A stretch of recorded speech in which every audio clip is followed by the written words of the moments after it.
Hello, my name is Leisha. Can't talk today. I am an esthetician by trade, but I started getting into hobbying with soft solder, vintage tin jewelry, um, paper stuff. I don't know, whatever I want to try, I try. I kind of look on Pinterest and get an idea, or lately it's been someone shows me something and said, hey, can you make this? And it's usually a challenge for me, so I just try it. If it works, it works. If it doesn't, it doesn't. Today, because solder is such a huge thing for me, I love stamping solder, soft solder, everything. So I'm going to do that today. This is what I made ahead of time.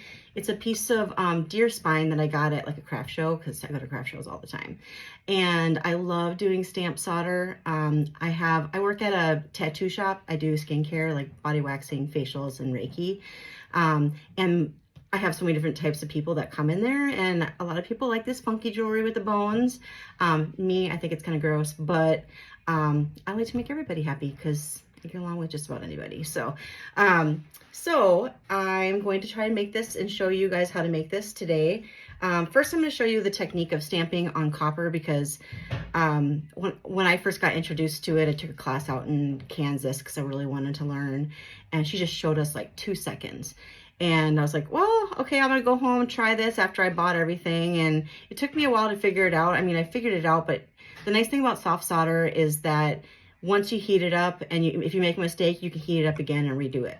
So that's the best thing about it. You can just make it look however you want. So I'm gonna show you first on a piece of copper. So what I'm using sterling silver. I've tried several different types of silver. This one so far is pretty good. I tried Oatly, but I don't know if because I don't really know everything. I don't know if my tool is too hot. I use a Weller one. So soldering iron, I use this one's a W100P is what it is. I have a couple other ones, but still haven't figured out. I don't know. I'm always trying something different. So if you have a suggestion, that's great. Again, I'm not perfect. I'm not good. I'm not, perfect at this. So anything that you have a better idea for, I'm all about it. So I'm just showing you the basics, and you can kind of go from there. My plan, my nephew had bugged me to do this forever. He's a videographer and does YouTube and all that stuff. So I'm like, I don't want to do it. He's like, you got to show your face, you show your personality, people like you, and your jewelry is amazing, so do it. So I told myself I love this bone jewelry. I think it's kind of weird looking, that I would do it by Halloween, and it is Halloween day. I planned on doing it yesterday, but I decided to relax when I got home from work. So, because I do work full time, and I make jewelry for the shop, and I make jewelry for another space called The Garden in Neenah. I work at Wee Meraki in Appleton, Wisconsin, and the Neenah place is in the Garden in Neenah is where I sell my tin jewelry primarily, because a lot of people like my vintage tin jewelry, because I take a lot of those old candy cookie tins, and you can cut them up and make them into cool things. You could add solder to it. There's just so many different options you can do with it, and they're always so colorful. And now so many people I know go thrifting, because I love to go thrifting, that people bring me tins, and once in a great while I'll look on Marketplace and get one. But I have so many tins right now, I don't even know what to do with them, because so many people bring in me like 5-10 tins at a time when they find a good load. So and I've been doing this about 2 years. So, and for me to be selling jewelry at 2 years, that's pretty awesome. I mean, it's honestly, I'm just making it. I don't like to charge much, so I'm just making enough to pay for my supplies. And if you don't know it already, silver can be kind of pricey. It can be anywhere from like $50 something on up to like 80 something, $90. So, that's where it can be a little pricey, but that's why I charge a little bit more for my soldered stuff and a little less for like my beaded jewelry or paper jewelry, because I can make paper jewelry and sell them for $15. So I don't plan on making a living out of this or this YouTube, but it is really fun. And I have a lot of people that want me to teach them, and I don't have the space to teach them. I've brought people to my house, and that's how they've learned to do lots of cool stuff. But this is going to be my platform. So I think it's an awesome idea. So, and I have a couple people that I work with that are possibly interested in showing their painting, and me doing a little collab. And other people might get interested. So we'll see what ends up happening. I don't know. Well, anyways, I hope you enjoy this, and this is what I'll show you. So for my flux, this is what I'm going to use. This is what I've always used. I've tried a couple other fluxes, and I don't know, they just don't really work for me. They have a copper. The copper for some reason does not turn copper on silver for me. I don't know if I'm doing something wrong. So if anyone has an answer to that, that's cool. This is the black patina. I love the black patina because I love black everything. So, so what the patina does is it will discolor the silver, and then in those areas that you're stamping, as you can see in here, you can see what kind of design you put in there. So that's really kind of cool. If you don't want to, you can just polish it up and make it silver too. But I personally, I like more edgy kind of stuff, so I'm going to leave it at that. So the next thing I'm going to do is I'm going to take my piece. I've already taped it. So you can usually buy tape in like little spools like this. You can get them thicker, you can get them wavy, all that stuff. But one thing you want to remember is make sure that whatever your space is that you're going to be putting it on, that you either sand it down if it's too smooth, and or take a little, one of these, I forget what they're called, but what you want to do is make sure it's nice and tight and close to the particular item that you use, whether it's a stone. I do a lot of crystal jewelry, so I do more of that just because I do Reiki, and I like to give away jewelry, and I like to recommend jewelry that's good for people to protect themselves, like crystal, like clear crystal quartz and black tourmaline, things like that. So just make sure it's nice and close, and you'll see, because like most of the wrinkles will come out. It doesn't have to be perfect. You don't have to tape it perfect, but you do have to get it because I've not taped it perfect and just went on and soldered it.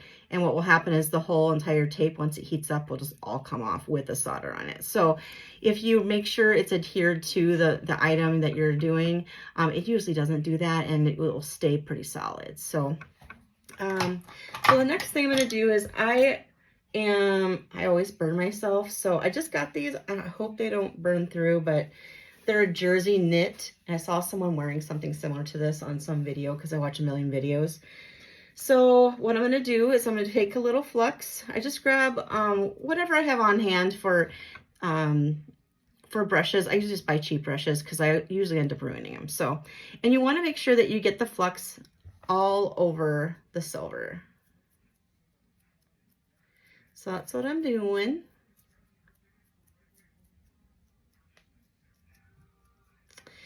And then the next thing you're going to do, let's see if I can get this moved a little bit. Okay. Hope you can see this. Is you take the solder and you want to melt it onto your tool, and then you can see that just melts right on there.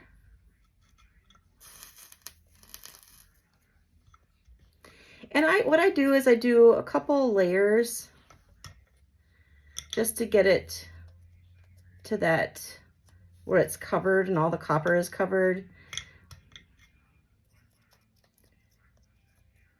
And if it's not perfect, it's okay, because you're probably going to do a second coat, because you want to have enough silver on there to where when you stamp it, it doesn't have like, the copper doesn't come through when you do the whatever stamp you do. One thing you have to know is the only stamps that seem to work are the red stamps. The other ones melt. I personally have not tried some other ones because I don't have any I want to give up, because I have a couple cool stamps that have, you can see this, that have some pretty cool pictures on them or indentations on them. But I just don't want to ruin them. Maybe I'll take a corner of them and we'll try that for another one, like a couple different stamps. And you can see I still missed a little bit of copper in there. So just, if it's not adhering for some reason, you just kind of put a little bit more flux on there, and that just means you missed a spot. It's really forgiving. So that's what's so cool about this. Don't mind me getting so close. I do have progressive glasses, but I'm nearsighted. So I don't know if you know this, but when you have progressive glasses, it doesn't matter. You still have to look like you're old, and you can't get in there to see anything. Everyone makes fun of me at work because I work with a bunch of 20 to 30-year-olds, and they're like, Leisha, you need bifocals. And I'm like, no, I don't. I have progressives, but you can go ahead and continue making fun of me and my old eyes. So, but it's all in good fun. It's not to be made fun of because I work with a great bunch of misfit toys, as I call them. All right, so as you can see, I got it all over there. Looks pretty cool. My idea is to, for this one, probably have it this way so that it kind of sits kind of like a cross type of thing. And then I'll put like a hoop at the top of it. I'm gonna let that one sit for a little bit because I want to show you how to put the, stamp the silver. Because apparently I can't talk today. All right, so you're gonna put the silver, let's see if it adheres. Sometimes you have to scratch it up a little bit because it's a little bit too nice. I get these little copper pieces from Copper Lab on Etsy. He's amazing. He's so nice. I'll just order a set of them, and then he'll send me a bunch of free stuff too. So if you ever need to try copper, I do firing of copper. I hammer copper. I do all kinds of things with copper. So you could do so many things. And that's the cool thing about copper is that, okay, yeah, I didn't do this right. So I need to scruff it up a little bit, and I'm using steel wool to do that because it's too nice and clean. Nice job, Copper Lab. All right, now I'm gonna put some flux on it again, see if it works.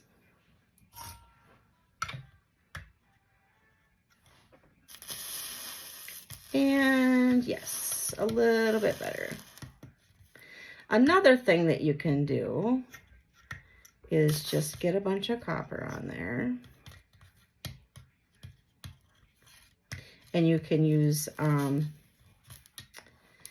a blowtorch or something like that.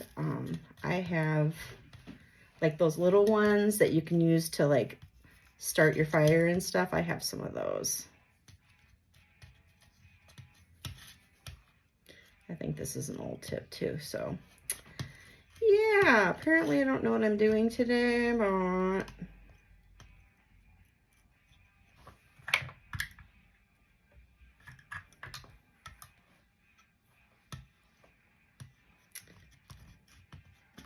I hope y'all are doing something fun for Halloween. I do an annual chili day, and the whole family pops over, and I make a bunch of chili, and then we just kind of watch kids get dressed and everything. Okay, I'm gonna skip that today because I don't want this video to be too long.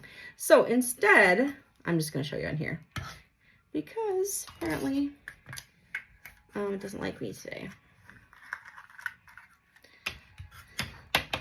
So what I'm gonna do is put it on there. I'm gonna grab a stamp that I like.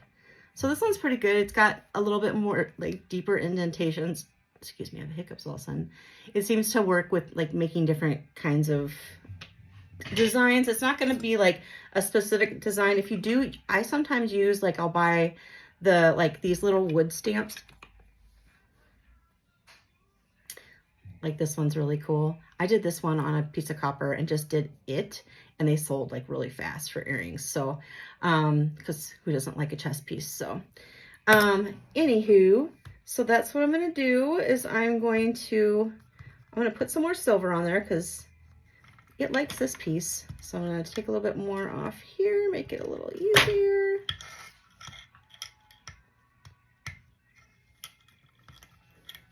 And if your space isn't like hot enough or something, you can always heat it up with a torch. So you can see, I don't know if you can see, but it's a little bit like wet. So it looks like it's wet. So when it's wet like that, it like kind of puddles is the best way I can explain it. You put that on there and then you stamp it while it's wet. And don't forget to stamp it with the stamped side on it, not the flat side, because I've done that a couple times. And you can see right there that that's what it does.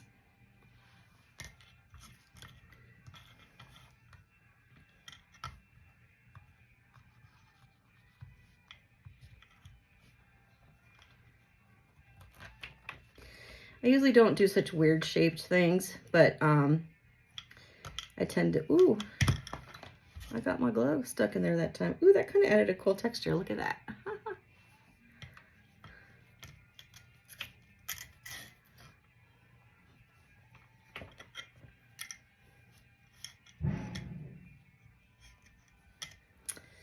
Alrighty. This is turning out pretty cool. I think it'll be wearable.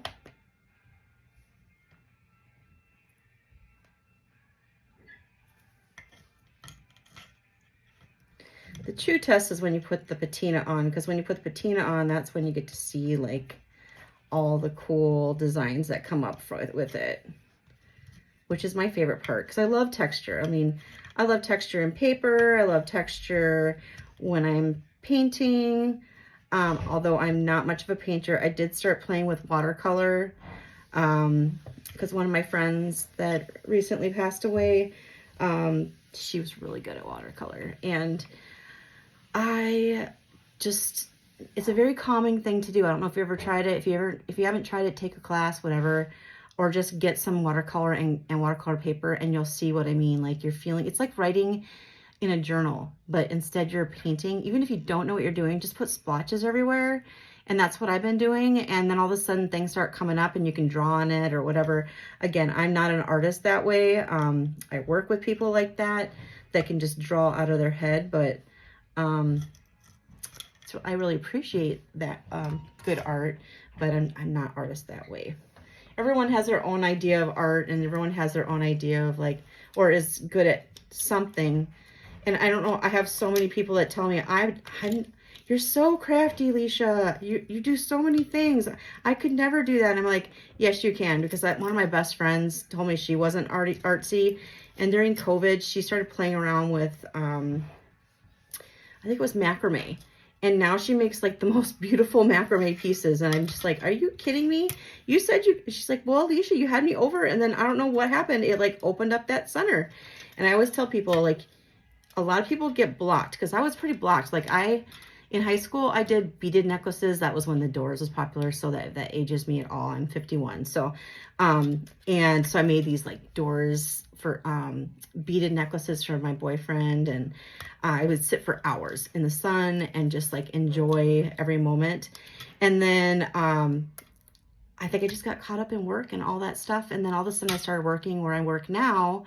And all these people are artsy around me. And then I started making jewelry for my friends because I wanted to take the soldering class.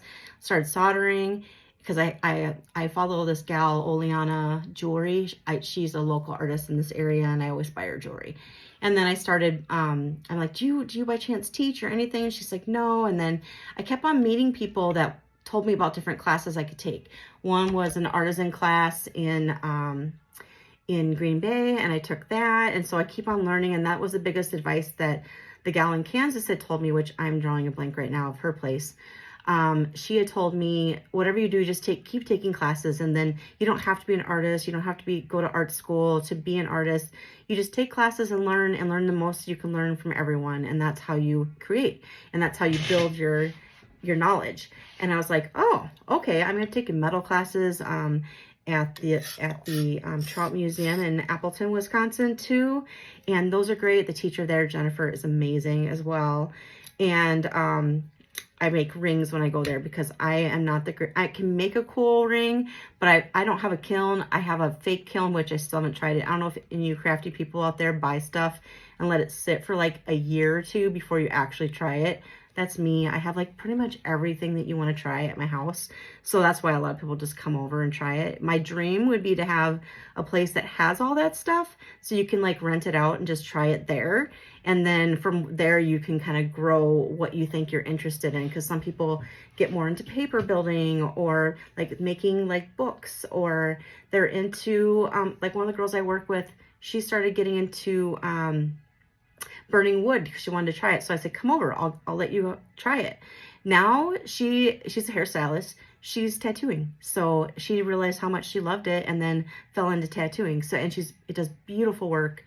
It does clean lines, and that's all because all her practice from woodworking. So everything that you do will build into something that is your passion, like whatever it is that you end up doing. So, never discount any class that you took because you'll always learn something. I remember doing that in makeup classes. When I took makeup classes with Aveda, I was like, oh yeah, I said, I already took all these classes, and I'm like, I hope I learned something. And I remember someone saying something, if anything, you learn one thing, you still learn something, even if it's like from someone that's in the class and not from the teacher themselves. And I'm like, oh, that's a good way to look at it. So the next thing I'm going to show you is how to put a little ring on your piece. I just have I have a big one. So I have one like this big, and these are just those little jump rings. You can make them too. I've done them with copper, but I just buy jump rings. It's just easier. I don't really care for it to be like a full artisan where I created every single little piece. So that's what we're doing. So what I'm going to do is I'm going to put a little bit of flux on the tip where I think I want that to sit. And then what you do is you take a little bit of the solder, and I have a wet sponge here if you're wondering when I'm wiping. And then I usually just take a fresh piece of solder because I like my tip to be clean all the time. So who doesn't? Okay, that was bad. Anywho, then you take it and then you just kind of drop it on there, and it will kind of sit there because it's got the flux on there. And I like these. I got these at the dollar store. They're so awesome. I have these little little clip things that my husband got me. They don't hold crap. I don't know who uses those. Whatever, they don't work for me. So it was a nice thought, and just so you know, when you use your when you have pliers, they are going to get rusty, so use crappy ones. They will get to a point where they're gross and you'll have to either soak them or throw them out and get new ones. But just remember that whatever ones you use, that don't use them for your, like if you do beaded jewelry or something like that, don't use those. Just use crappy ones, or take your husband's. That's what I did. So then I have a little bit of solder on the bottom, but I'm going to add a little bit more just because this is from another piece I started, but I didn't finish, which is what I've been doing a lot of lately. And I'm just putting a little dot on the bottom of this, just like that. Now what I'm going to do, I hope you can see, let me try moving this a little bit. I'll move this up a little bit. Eek. Hopefully you can see what I'm doing. You take the solder, you have it on your little piece, and then you put, I usually like to put it this way because then I can just put a chain right through it. And then you go where that ball is that you originally had, and you put it right on there, and let's hope that this works today. And it's going to melt right to it. And the biggest thing that I can tell you is to make sure that the silver goes over the hoop, because if it doesn't go over the hoop, I've done this before where it's half on there, it will eventually, after the person's wearing it, come off. So I didn't do too shabby. It's a little crooked, but you can see it's pretty good. So what I'm going to do in those spots that didn't quite go around is just take a little solder Kind of stick it on in there. Make sure it's covered. And it's a little bit, like I said, a little bit crooked. So I'm just going to take my pliers and just see if I can move it a little bit.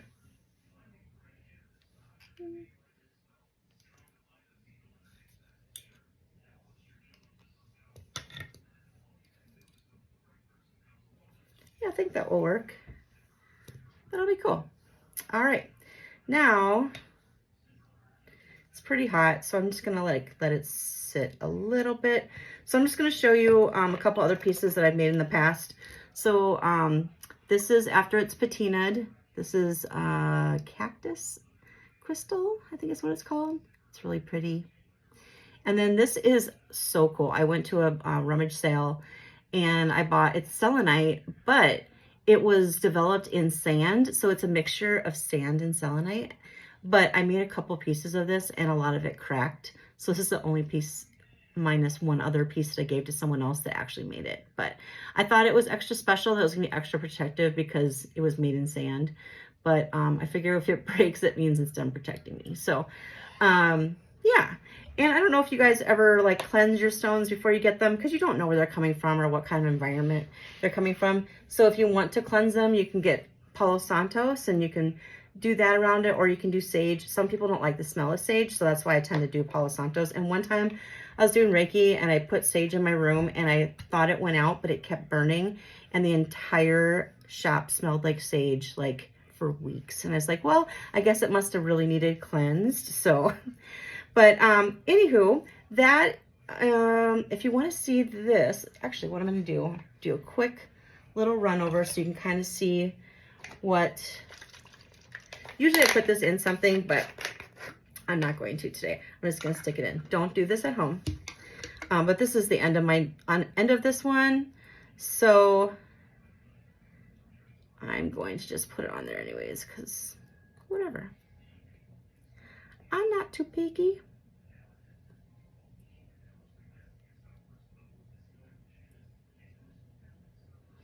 All right, and usually what I do is I just kind of let it sit there. Obviously it looks really black, so don't worry about that because you can wash it off and everything. I'm gonna do a real quick run so you kind of get it. And so what you do is I usually just kind of wipe it down with a towel. I usually wash it with like Dawn soap or something like that. And then you'll start to see some of the stuff on it. And then you can take steel wool to clean it, or you can take, I have these, I'll show you in a little bit.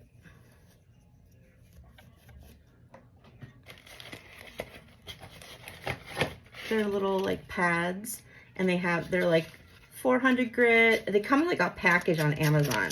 They're like super easy to, it's nice to have them because like I bring a lot of my stuff to work and I just have it like half made and then I just finish it and then I can put it right out on the floor to sell.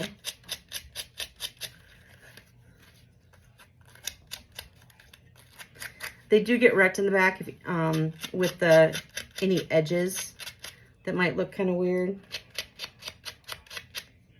Ooh, that actually turned out pretty cool. Looks kind of like a dragon scale. You can kind of see. Isn't that neat? So yeah, I'm gonna make that into a necklace and sell it at work for probably, I don't know, $20 because I want to be nice. I got the bone itself probably for like 50 cents. So they were like 50 cents, so I bought 4 of them because I didn't know exactly what I wanted to do with them. And so I figured I'd make 2 necklaces and then I was gonna make a small pair of earrings. And I think the earrings, I'll show you. I think I'm gonna make them like this. I think they'll be kind of cool like that. So yeah, so I don't know what my next thing's gonna be, but this is just what I thought I'd show you and see how it goes. And I did, again, the Weller for my, because that's the biggest thing. When I watch these videos, I don't understand, I don't know what they're using, and it seems like it goes so much easier than it does for me. And so I just want to show everything I'm using. So, and again, a Novacond for the patina and flux, and then red stamps and sterling silver. I'll try another silver the next time so you guys can get an idea. And then I always have like some kind of a block for my soldering. I started out with a brick, but the brick kept on like getting sandy and I hated it. So the only time I use that brick now is if I do firing on copper, because I love the color of firing on copper. So I make a lot of fire coppered earrings. So yeah, that's pretty much it. So I hope that you like this video, and if you would like to see more, put a thumbs up or a little fairy on there, because I'm all about the fairy things. And that's all I have for now. Thanks. Have a good day and happy Halloween. Bye.